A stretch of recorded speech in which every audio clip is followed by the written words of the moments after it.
السلام عليكم ورحمة الله وبركاته. أهلا بيكم في تاني حلقة من كورس تعلم كاميرات المراقبة الأنالوج مع المهندس محمد حسن. في الحلقة الأولى احنا اتكلمنا عن مقدمة عن كاميرات المراقبة. في الحلقة التانية هنتكلم عن أنواع الكاميرات الأنالوج، وطبعا أنا قسمت الحلقة إلى نقطتين. النقطة الأولى أنواع الكاميرات من حيث الشكل، والنقطة التانية شرح أجزاء الكاميرا الداخلية. نتكلم على أول نقطة أنواع الكاميرات من حيث الشكل. احنا عندنا الكاميرات بتتقسم إلى نوعين، إندور وأوت دور. إيه هو الإندور؟ إيه هو الأوت دور؟ الأوت دور هي كاميرات تشتغل في الأماكن الخارجية في الشارع، لأنها بتستحمل العوامل الجوية، وسميناها كاميرا بوليت، اللي هي كاميرا بتشبه الرصاصة. من حاجة تانية اسمها الكاميرا الإندور، اللي هي كاميرا بتشتغل في الأماكن الداخلية، واطلقنا عليها اسم الدوم لانها تشبه الدوم، تشبه الكرة.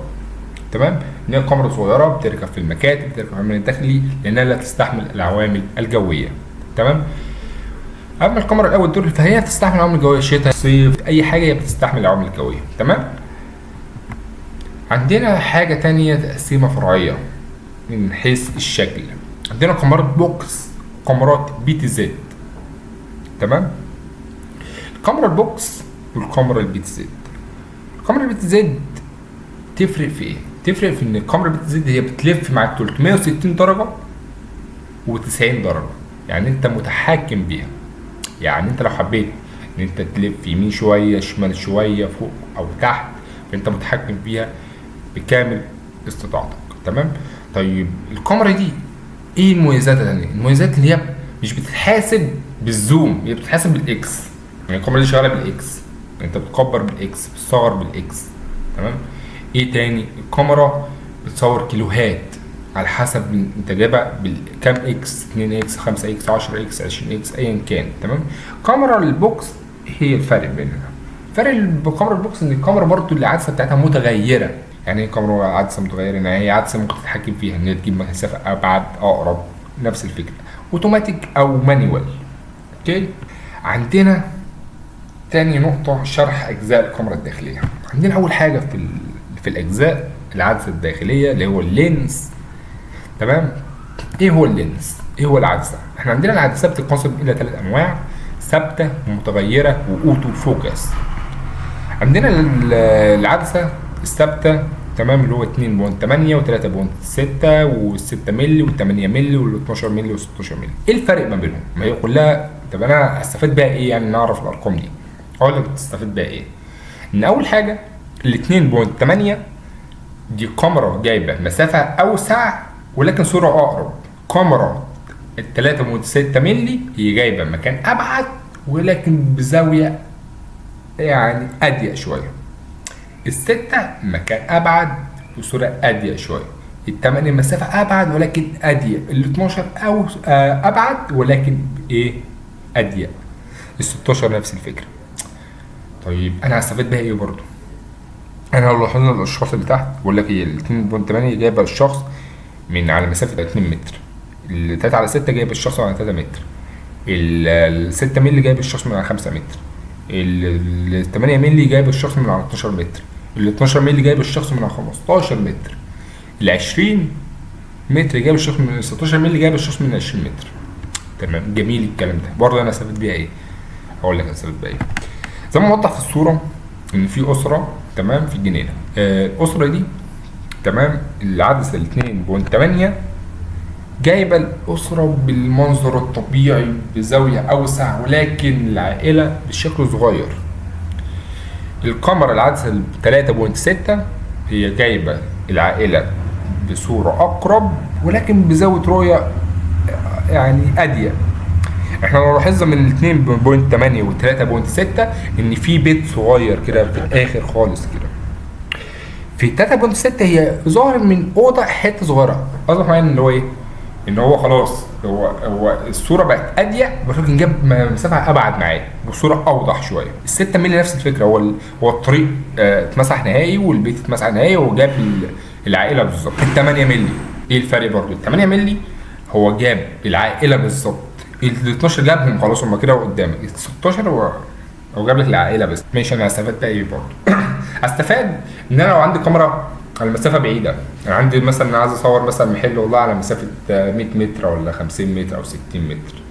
طبعا الكاميرا ال 2.6 2.8 تمام هتصور وهتجيب معايا. ولكن لما تجيب حاجه على مسافه بعيده الصوره بتبكسل، الصوره بتضيع. طب ما انا كده ضيعت دي، انا هضطر بقى اجيب كاميرا ثانيه 2.8 على مسافه بعيده. جبت كاميرا واحده مثلا عدسه 12، لا انا راكب كده 3 كاميرات وهكلف معايا سلك عشان اغطي المنطقه دي، او راكب كاميرا اسحب سلك تمام بعد 50 متر او 60 متر علشان اصور المحل بتاعي او المكان اللي انا عايز اراقبه. ما انا كده حضرت سلك، والسلك ده معرض ان هو يتقطع انه يحصل له اي مشاكل.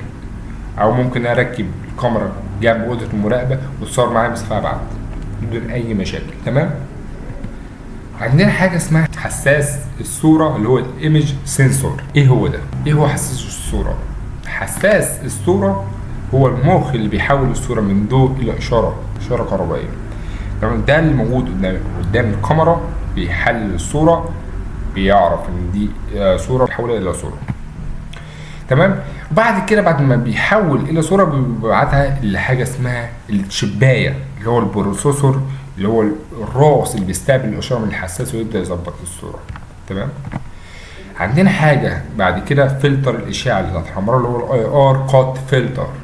ده موجود قدام الحساس، لازم يكون موجود قدام الحساس. ده بالنهار يمنع الاشعه تحت الحمراء علشان الالوان تطلع طبيعيه، وبالليل يسمح بيها علشان الكاميرا تشوف مع لمبات الاي ار. ايه هي لمبات الاي ار؟ لمبات الاي ار هي ضوءات الليد الحمراء، تخلي الكاميرا تشوف في الظلام التام، في عز الضلمه اللي مش شغاله معاك ابيض واسود. ده حتى الحرامي يعرف الكاميرا هي شغاله او مش شغاله ازاي. بيعرف الكاميرا شغاله او مش شغاله عن طريق ان هو بيشوف الكاميرا شغاله ده احمر، دي الكاميرا كده شغاله خلاص. الموضوع انا عرفت ان ممكن الكاميرا اصلا ما تكونش شغاله وهي موصلها باور، فهي كاميرا موصلها باور اصلا فهي الكاميرا شغاله بالنسبه له، هي شغاله. تمام. عندنا حاجه بعد كده اللي هو اضاءه الليد اللي هو الفلاش. النهارده بقى في كاميرا مدمجه بفلاش. الفلاش ده فايدته ايه؟ فايدته ان بدل الكاميرا ما بتجيب ابيض واسود هي هتجيب الوان. طب ازاي؟ اقول لك ازاي. هو الحساس الاي ار هو بيقرا لما يكون الاضاءه مش كافيه عند الكاميرا فهو بيشغل ايه؟ الاي ار، فهو بيشغلها فعلى طول بيشغل الفلاش. اصبح معايا هو بيحس ان الاضاءه بقت تضعف فهو يشغل الفلاش، اصبح معايا ان الاضاءه ما ضعفتش عنده، الاضاءه كافيه. تمام. بدا ان الكاميرا تشتغل معاك الوان ولكن باضاءه. هي الكاميرا بتطلع اضاءه اكنها كشاف لمبه. تمام. هي بتطلع فلاش فهي بتشتغل.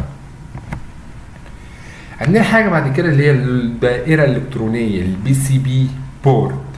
البي سي بي بورد هي اللوحه الام اللي جوه الكاميرا اللي عليها الشبايه اللي عليها العدسه اللي عليها العناصر الالكترونيه اللي هي تشغل الكاميرا.